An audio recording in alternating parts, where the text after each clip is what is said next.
இனி வருகின்ற நாட்கள் உங்களுக்கு நல்லதே நடக்கட்டும். அனைவருக்கும் வணக்கம். நம்ம இன்னைக்கு பார்க்குற ராசி மீன ராசி. மீன ராசி அப்படிங்கிறது ரொம்ப அருமையான ராசி. ஏன்னா குரு பகவானுடைய ஆதிக்கத்தில் பிறந்ததுனால ரொம்ப அந்த குருத்துவம் சிறப்பாக விளங்கணும், மற்றவங்க மத்தியில் நம்ம ஒரு மதிப்புள்ள நபராக வாழணும் அப்படிங்கிறதுல ரொம்ப கவனமாக இருக்கக்கூடியவங்க இந்த மீனராசி அன்பர்கள் அப்படின்னே சொல்லலாம். ஒரு இடத்துல தனக்கு மதிப்பு இருந்தால் தான் அந்த இடத்துக்கு மறுபடியும் போவாங்க. ஒரு இடத்துல மதிப்பு இல்லை அப்படின்னா அந்த இடத்துல போகிறதுக்கு இவங்களுக்கு பிடிக்கவே பிடிக்காது. அதே மாதிரி ஒவ்வொரு விஷயத்தையும் ரொம்ப ஆராய்ந்து நுணுக்கமாக ஆராய்ந்து செயல்படக்கூடியவங்கன்னா இந்த மீனராசி என்பவர்களை சொல்லலாம். தன்னால் முடியாது, என்னால் இந்த வேலையை செய்ய முடியாது அப்படின்னு எந்த ஒரு வேலையுமே அவ்வளோ சீக்கிரம் செய்ய மாட்டேன் அப்படின்னு சொல்ல மாட்டாங்க. எல்லா விஷயத்தையும் என்னால் செய்ய முடியும், எல்லாத்தையும் என்னால் பண்ண முடியும் அப்படின்னு ஒரு நம்பிக்கை உள்ளவங்க இந்த மீனராசி என்பவர்கள் அப்படின்னே சொல்லலாம். இவங்களுக்கு வருகின்ற 7 நாட்களும் எப்படி அமைந்திருக்கு? வருகின்ற 7 நாட்களும் உங்களுக்கு சாதகமாக இருக்கா, பாதகமாக இருக்கா? இந்த மீன ராசியில் பிறந்த 3 நட்சத்திரக்காரர்களுக்கும் எந்த மாதிரியான பலன்கள் கிடைக்கிருக்கு அப்படிங்கிறது எல்லாமே இந்த வீடியோவில் ரொம்ப விளக்கமாக சொல்லியிருக்கோம். நிச்சயமாக இந்த வீடியோ உங்களுக்கு ரொம்பவும் பயனுள்ளதாக இருக்கும். அதனால் வீடியோவை கடைசி வரையிலும் பாருங்கள். நீங்கள் இப்போ தான் ஃபஸ்ட் டைமாக நம்ம சேனலை பார்க்குறதா இருந்தால் நம்ம சேனலை சப்ஸ்கிரைப் பண்ணிவிட்டு கூடவே இருக்கிற பெல் ஐக்கானையும் கிளிக் பண்ணிக்கோங்க. அப்போ தான் நாங்கள் போடுற ஒவ்வொரு வீடியோவுமே உங்களுக்கு நோட்டிஃபிகேஷனாக வரும். நீங்கள் மீனராசி அன்பராக இருந்தால் மறக்காமல் நம்மளுடைய சேனலுக்கு ஒரு லைக் கொடுத்துட்டு உங்களுடைய உறவுகள் வகையில் அல்லது நண்பர்கள் வகையில் யாராவது மீனராசி அன்பர்கள் இருக்காங்க அப்படின்னா மறக்காமல் இந்த வீடியோவை அவங்களுக்கும் ஷேர் பண்ணி விடுங்க. மீன ராசியில் நீங்கள் எந்த நட்சத்திரத்தில் பிறந்தீங்க, உங்களுடைய இஷ்ட தெய்வ பெயர் என்ன, உங்களுடைய குலதெய்வ பெயர் என்ன அப்படிங்கிறத மறக்காமல் எங்களுடைய கமெண்ட் பாக்ஸில் தெரிவிங்க. ஜோதிட ரீதியாக உங்களுக்கு சந்தேகம் இருக்குது அல்லது ஜோதிடர்கிட்ட ஏதாவது உங்களுக்கு ஆலோசனை வேணும் அப்படின்னா டிஸ்கிரிப்ஷனில் ஜோதிடரோட வாட்ஸ்அப் நம்பர் கொடுக்கப்பட்டிருக்கு. அந்த நம்பருக்கு கால் பண்ணி முன்பதிவு செய்துக்கோங்க. உங்களுடைய சந்தேகங்களுக்கு நல்ல ஒரு தீர்வு கிடைக்கும். இந்த மீனராசி அன்பர்களை பொறுத்தவரையிலும் வருகின்ற 7 நாட்கள் ஆரோக்கிய விஷயத்தில் கொஞ்சம் கவனமாக இருக்கணும். ஏன்னா என்னதான் பணம் காசு இருந்தாலுமே நிம்மதி அப்படிங்கிறது கொஞ்சம் குறைவாக இந்த மீனராசி அன்பர்களுக்கு வருகின்ற வாரத்தில் இருக்கும். அதனால் உங்களுக்கு இந்த வாரத்தை பொறுத்தவரையிலும் ஆரோக்கிய விஷயத்தில் கவனமாக இருங்க. ஏன்னா ஆரோக்கிய சம்பந்தமாக சின்ன சின்ன பிரச்சனைகள் வரக்கூடிய சூழ்நிலை இருக்குது. அதனால் ஆரோக்கிய விஷயத்தில் இந்த மீனராசி அன்பர்கள் ரொம்ப கவனமாக இருக்கணும். ஏன்னா கடந்த சில நாட்களாகவே அப்படிங்கிறதோட சில வருடங்களாகவே பார்த்திங்கன்னா நம்மளுடைய மீனராசி அன்பர்களுக்கு ஆரோக்கியத்தில் சின்ன சின்ன இடர்பாடுகள், பெரிய பாதிப்பு எதுவும் கொடுத்துருக்காது. சின்ன சின்ன செலவுகள், சுப செலவு, விரைய செலவு, இந்த மாதிரி தொடர்ச்சியாக செலவுகளை அதிகப்படுத்தியிருக்கும் இந்த மீனராசி அன்பர்களுக்கு. இந்த காலகட்டத்தில் பார்த்திங்கன்னா கொஞ்சம் மருத்துவ செலவு அதிகமாக செய்யக்கூடிய சூழ்நிலை இருக்குது. அதனால் கொஞ்சம் கவனமாக இருங்க. வேறு வழி கிடையாது. இந்த காலகட்டத்தில் ஆரோக்கிய விஷயத்தில் ரொம்ப கவனமாக இருங்க. வெளி உணவுகளை கொஞ்சம் தவிர்த்துக்கோங்க. ஆரோக்கியமான உணவுகளை எடுத்துக்கோங்க. அதே மாதிரி மற்றபடி வேலையிலையும் சரி தொழிலையும் சரி நல்ல ஒரு முன்னேற்றம் இருக்கும். நீங்கள் நினைத்ததை இந்த காலகட்டத்தில் சாதித்து முடிப்பீங்க. வேலையில் கூட நல்ல ஒரு பதவி உயர்வு, ஊதிய உயர்வு இதெல்லாம் கிடைக்கக்கூடிய யோகம் இருக்குது. மேலிடத்துல ஒரு நல்ல பெயர், நல்ல மனிதர், நல்ல ஒரு செல்வாக்கு இதெல்லாம் கிடைக்கக்கூடிய ஒரு யோகமான வாரமாக வருகின்ற வாரம் அமைந்திருக்கு. ஆரோக்கிய விஷயத்தில் மட்டும் இந்த மீனராசி என்பவர்கள் கவனமாக இருக்கும். அதே மாதிரி ஒவ்வொரு விஷயத்திலுமே ரொம்ப கவனமாக இருந்தீங்க அப்படின்னா வருகின்ற நாட்களில் நல்ல ஒரு முன்னேற்றம் இருக்கும். வருகின்ற நாட்கள் எல்லாமே உங்களுக்கு சிறப்பாக அமைய விநாயகரை வழிபட்டுடுவாங்க. உங்களுடைய வாழ்க்கை இன்னும் சிறப்பாக இருக்கும். நம்பிக்கையோடு தொடர்ந்து நீங்கள் விநாயகர் பெருமானை வழிபட்டுடுவாங்க. விநாயகரை வழிபட்டீங்க அப்படின்னா உங்களுடைய சிந்தனையில் சில குழப்பங்கள் இருக்கு இல்லையா, அந்த குழப்பத்திற்கு நல்ல ஒரு தீர்வு கிடைக்கும். புத்தி தெளிவாக இருந்துச்சுன்னா தான் மற்ற விஷயங்கள் எல்லாமே கரெக்டாக நடக்கும். அதனால் விநாயகர் பெருமானை தொடர்ந்து வழிபட்டுடுவாங்க. உங்களுடைய வாழ்க்கையில் உள்ள அந்த சின்ன சின்ன குழப்பங்கள் எல்லாமே சரியாகும். நம்பிக்கையோடு செய்யுங்க.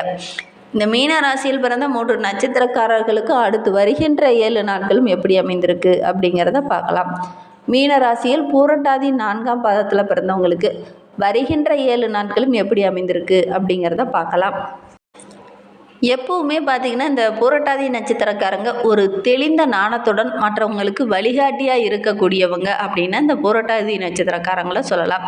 இவங்களுக்கு வருகின்ற 7 நாட்களை பொறுத்தவரையிலும் சின்ன சின்ன நெருக்கடிகள் அதிகமாகக்கூடிய சூழல் இருக்குது. நினைத்த வேலையை கூட கரெக்டாக செய்து முடிக்கிறதுக்கு கொஞ்சம் போராட வேண்டிய சூழல் இருக்குது. குடும்பத்துலேயும் தொழிலையும் உத்தியோகத்துலேயும் சின்ன சின்ன பிரச்சனைகள் வரும். ஏன்னா 3ஆம் இடத்துல சஞ்சரிக்கக்கூடிய சூரியன் நீங்கள் எடுக்கிற முயற்சி எல்லாத்தையுமே வெற்றியாக்குவார். அதே நேரத்தில் வேலை பளுவை கொஞ்சம் அதிகப்படுத்துவார். உழைப்புக்கேற்ற லாபம் இந்த காலகட்டத்தில் உங்களுக்கு கிடைக்கும். விரயஸ்தானத்தில் ராகுவும் சனியும் சஞ்சரிக்கிறதுனால, குரு பகவானுடைய பார்வை இருக்கிறதுனால சுப விரயங்கள் இந்த காலகட்டத்தில் செய்ய வேண்டிய ஒரு சூழ்நிலை இந்த பூரட்டாதி நட்சத்திரக்காரர்களுக்கு அமைந்திருக்கு. உடல் ஆரோக்கிய ரீதியாக சின்ன சின்ன பிரச்சனைகள் வரும். வீடு வாங்கலாம், நிலம் வாங்கலாம், அதே மாதிரி வண்டி வாகனம் வாங்குவதற்கான முயற்சிகள் எல்லாமே இந்த காலகட்டத்தில் வெற்றியாகும். ஏன்னா இந்த காலகட்டத்தை பொறுத்த வரைக்கும் செவ்வாய் 6ஆம் இடத்துல சஞ்சரிப்பதனால உங்களுடைய திறமைக்கு நல்ல ஒரு அங்கீகாரம் கிடைக்கும். உங்களுடைய எதிர்பார்ப்புகள் எல்லாமே இந்த காலகட்டத்தில் ஒவ்வொன்றா நிறைவேற ஆரம்பிக்கும் அப்படின்னே சொல்லலாம். வழக்கு விவகாரங்களில் இருக்கிறவங்களுக்கு நல்ல ஒரு சாதகமான பலன் கிடைக்கும். அனைத்துலேயுமே உங்களுக்கு வெற்றி நிறைந்த ஒரு நாட்களாக வருகின்ற 7 நாட்களும் அமைந்திருக்கு. நேற்று வரை சின்ன சின்ன நெருக்கடிகள் இருந்திருக்கும். இனி வருகின்ற நாட்களில் பார்த்திங்கன்னா நல்ல ஒரு இனிமையான சூழ்நிலை இருக்கும். இருந்தாலும் மருத்துவ செலவுகள் அப்பப்போ வரக்கூடிய சூழ்நிலை இருக்குது.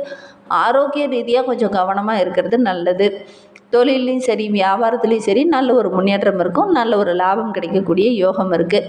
வேலைக்கு செல்கிறவங்களுக்கு பணி இடத்துல நல்ல ஒரு மதிப்பு இருக்கும்.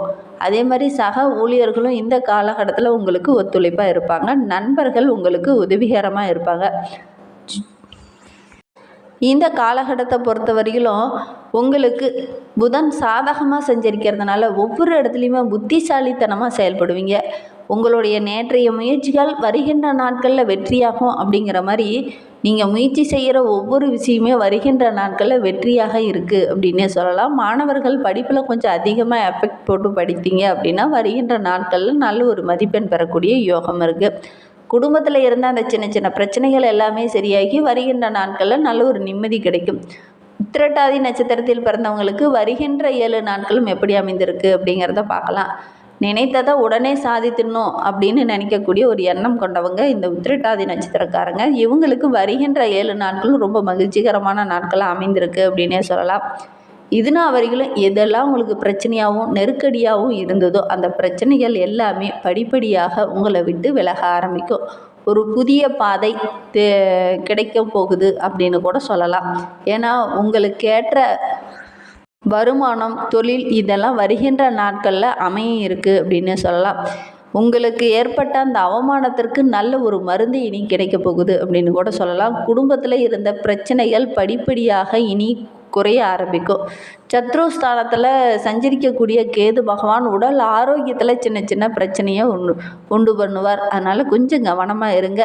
ஒவ்வொரு செயல்லையுமே ரொம்ப நிதானமாக நின்று தெளிவாக யோசித்து செயல்பட்டீங்க அப்படின்னா வருகின்ற நாட்களில் நல்ல ஒரு மகிழ்ச்சி இருக்கும். மறைமுகமாக சின்ன சின்ன பிரச்சனைகள் வரும். கொஞ்சம் விட்டு கொடுத்து அனுசரித்து செல்வது நல்லது.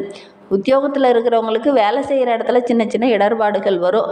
கரெக்டான டைமில் செய்து முடிச்சிடணும் அப்படின்னு ஒரு சில வேலையில் இந்த காலகட்டத்தில் இழுத்து போட்டுக்கிட்டு செய்வீங்க. அதெல்லாம் ஓரளவுக்கு சாதகமாக அமைந்திருக்கு அப்படின்னே சொல்லலாம். மற்ற தொழிலாளர்கள் மத்தியில் நல்ல ஒரு மதிப்புள்ள நபராக இந்த மீன ராசியில் உத்திரட்டாதி நட்சத்திரத்தில் பிறந்தவங்களுக்கு அமைந்திருக்கு அப்படின்னே சொல்லலாம். ஒவ்வொரு விஷயத்திலுமே ரொம்ப தைரியமாகவும் தன்னம்பிக்கையாகவும் செயல்படுவீங்க. அதனால் நல்ல ஒரு பாராட்டு மிக்க ஒரு வாரமாக இந்த வாரம் அமைந்திருக்கு அப்படின்னே சொல்லலாம். ராசிக்குள்ளே சஞ்சரிக்கக்கூடிய ராகு விரயஸ்தானத்தில் சஞ்சரிப்பதனால செலவுகள் திடீர்னு வரும். விரயஸ்தானத்தில் இருக்கிறதுனால வீண் செலவுகள் அதிகம் வர்றதுக்கான ஒரு சூழ்நிலை இருக்குது. மருத்துவ செலவுகள் வர்றதுக்கான ஒரு சூழ்நிலையும் இருக்குது. கொஞ்சம் கவனமாக இருக்கிறது நல்லது. ரேவதி நட்சத்திரத்தில் பிறந்தவங்களுக்கு அடுத்து வருகின்ற 7 நாட்களும் எப்படி அமைந்திருக்கு அப்படிங்கிறத பார்க்கலாம். ஒவ்வொரு இடத்துலையுமே சாதுர்த்தியமாக பேசக்கூடியவங்க இந்த ரேவதி நட்சத்திரக்காரங்க. இவங்களுக்கு வருகின்ற 7 நாட்களும் எப்படி அமைந்திருக்கு அப்படிங்கிறத பார்க்கலாம். நட்சத்திர அதிபதி புதன் புதனுடைய வீட்டில் உங்களுடைய ராசி அதிபதி சஞ்சரிப்பதனால, அதுவும் 8, 10, 12ஆம் இடத்தை பார்ப்பதனால மறைந்திருந்து உங்களுக்கு நிறைய செல்வாக்கு இந்த காலகட்டத்தில் கிடைக்கும். உடல் ஆரோக்கியத்தில் திடீர்னு பிரச்சனைகள் வரத்துக்கான ஒரு சூழ்நிலை இருக்குது. கொஞ்சம் கவனமாக இருக்கிறது நல்லது. எதிர்பாராமல் வெளியில் எங்கேயாவது பயணம் செல்வீங்க. அந்த பயணங்கள் எல்லாமே உங்களுக்கு சாதகமாக அமைந்திருக்கு. கடன் தொல்லை படிப்படியாக குறையும். வருமானம் ஓரளவுக்கு சிறப்பாக இருக்குது. இரவு நேர பயணங்களை கொஞ்சம் குறைச்சிக்கோங்க. உத்தியோகத்தில் சின்ன சின்ன இடர்பாடுகள் வரும். கொஞ்சம் நிதானமாக இருக்கிறது நல்லது. புதிய முயற்சி எல்லாமே இந்த காலகட்டத்தில் வெற்றியாகும். சுப செலவு, விரைய செலவு இதெல்லாம் திடீர்னு வரக்கூடிய சூழ்நிலை இருக்குது. கொஞ்சம் கவனமாக இருந்தீங்க அப்படின்னா வருகின்ற நாட்கள் ரொம்ப மகிழ்ச்சிகரமான நாட்களாக உங்களுக்கு அமையும். இன்னுமே உங்களுடைய வாழ்க்கை ரொம்ப சிறப்பாக இருக்க, மகிழ்ச்சிகரமாக இருக்க சங்கர நாராயணரை வழிபட்டுட்டு வாங்க. உங்களுடைய வாழ்க்கையில் உள்ள பிரச்சனைகள் படிப்படியாக குறையும். நம்பிக்கையோட இந்த ஒரு விஷயத்தை மட்டும் செஞ்சுட்டு வாங்க. இந்த மாதிரி பயனுள்ள தகவலை நீங்கள் தொடர்ந்து கேட்கணும் அப்படின்னு நினச்சிங்கன்னா நம்ம சேனலை சப்ஸ்கிரைப் பண்ணிவிட்டு கூடவே இருக்கிற பெல் ஐக்கானையும் கிளிக் பண்ணிக்கோங்க. அப்போ தான் நாங்கள் போடுற ஒவ்வொரு வீடியோவுமே உங்களுக்கு நோட்டிஃபிகேஷனாக வரும். நீங்கள் மீனராசி அன்பராக இருந்தால் மறக்காமல் நம்மளுடைய சேனலுக்கு ஒரு லைக் கொடுத்துக்கோங்க. தேங்க்யூ.